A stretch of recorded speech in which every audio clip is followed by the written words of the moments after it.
Hey y'all, what's up? My name's Oliver Hill, and welcome down to Group 4, Question 7 Evaluation Task. The initial task, the preliminary task. No genre was predetermined for our preliminary task, allowing us to choose which genre we wanted to base our short film around. We chose a genre of comedy.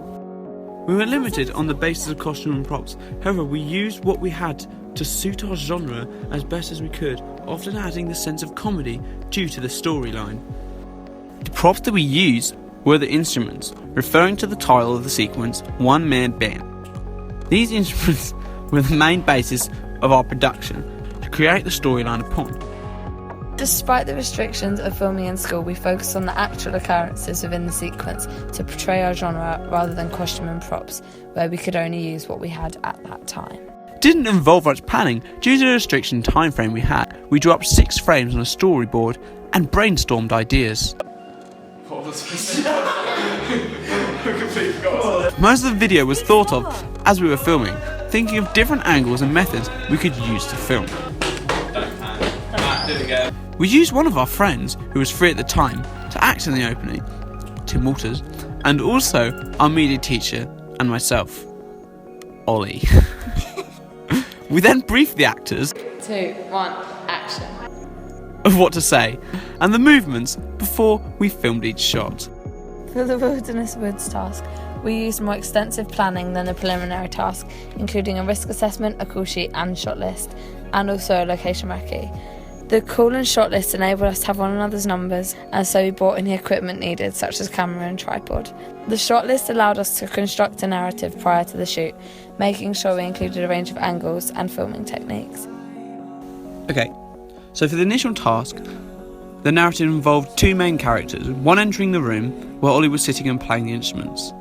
Why did I say Ollie? Because it's myself. I'm now going to speak in third person. You're playing the part of Ollie. You're Ollie playing Ollie. Okay. Then, Matt and Ollie, who's that, then have a short conversation, as required, from the example. And through the use of SRS camera techniques, shot, reverse shot, if you didn't know, we ensured our narrative was simple and easy to understand by audiences, as well as not attempting to fit too much narrative into a limited length. The camera follows the characters in a brief chase sequence, which ends with Miss Johnson asking them to stop running through the school corridor. Stop running! For the initial preliminary task, we faced difficulties finding people to act due to the fact we filmed during school time, so most of our friends were in lessons. Luckily, our friend, Matt Walters, aka Tim Walters, that's his acting name, was free at the time to act in our preliminary task. The final result ended with him being the perfect choice for the video. Another issue we found was with the continuity editing, and henceforth the sound.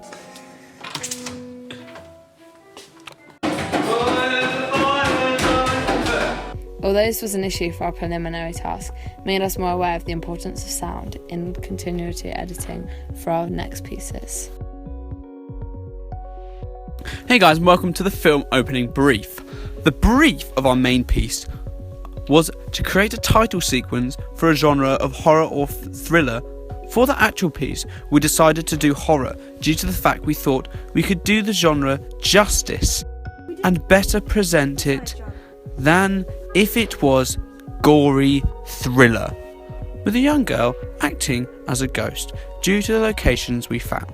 We thought we could best fit a paranormal theme around locations due to the sinister vibe. For the opening, we had to include around 6 titles, including the name of the film, the name of the director and cast and crew. To have a greater insight into how we incorporate our titles, we each analysed a title sequence to do with the genre of horror, gaining an idea on font and titles included, the order and transition. Under the main theme of horror, we decided to make our film a paranormal subgenre of horror. Mise-en-scène was used to set the eerie atmosphere for a horror film, but more specific techniques such as a costume to create a more paranormal horror film. Our sound effects were more subtle but had a large impact on the final media product and intertwined with our subgenre well. With diegetic sounds playing within the sequence with no visual signifier, a convention of paranormal horror. Specific editing techniques used to correlate to conventions of our chosen subgenre, paranormal, include the changing of the clip speed when it came to the movement of the young girl character. This abnormal movement created an eerie atmosphere and generally made the viewer uncomfortable when viewing a human with inhuman abilities. The costume we decided was appropriate for the young female character was a deep purple or red evening dress. We decided on this costume as it stood out from the dusty farmhouse the rest of the sequence was set in, making her seem out of the ordinary, again linking to our subgenre of paranormal horror. The most notable sound used in the clip was the diegetic music coming from the music box. This music box exaggerated the childlike characteristics of the antagonist, as well as creating an eerie atmosphere for the audience. And finally, specific camera techniques such as the handicap was a camera technique we thought appropriate for all horror movies and especially paranormal horror, as the audience is placed within the scene with the character, and essentially discovering what the character is discovering simultaneously, raising tension. For the final horror opening, extensive planning went underway. The first thing we personally did as a group was location recce. We felt that in order to well develop an idea, we would need a good location to give us inspiration. Luckily, Amber had the perfect initial location in the form of a basement/tunnel underneath a shop. Ollie then came up with the idea of using his grandparents' caravan for the opening. Luckily, the woods were situated right next to the caravan. After extensive location recce's, risk assessments and conjugations of ideas, we finally presented our ideas in the pitch. Our pitch also included the storyboarding for our idea, which I drew out from ideas we came up with. The animatic included sounds, timings, shot lists, and the story we were going to include to match up with our opening, enabling us to pre-visualize the whole clip. However, after receiving feedback that we had too many ideas to present in 2 minutes, we had to condense our ideas down and find different methods. After all of that, it boiled down to a completely different location but a similar concept. Our final location recce was in Ollie's friend's house and basement, which we found to be the most ideal location due to the conventions of paranormal horror films being set in big remote houses. Once this planning was done, we created a call sheet and risk assessment for the final location. Although, along with the location, our ideas changed, we still used the basis of the storyboard in order to see the different durations of shots and any previous ideas we had.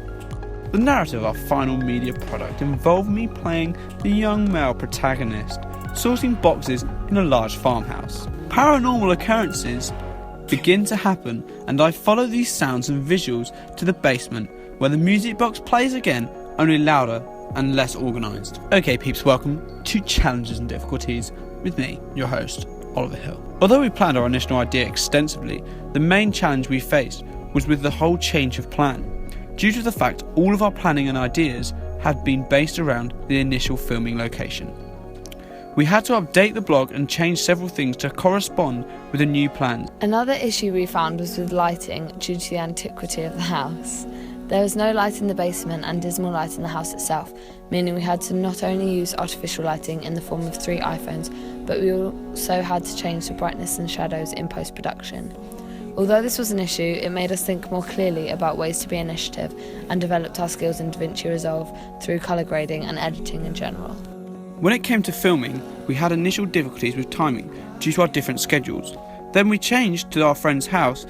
We needed to coincide with their plans in order to make sure they were around when we wanted to film. Thank you for watching, bye!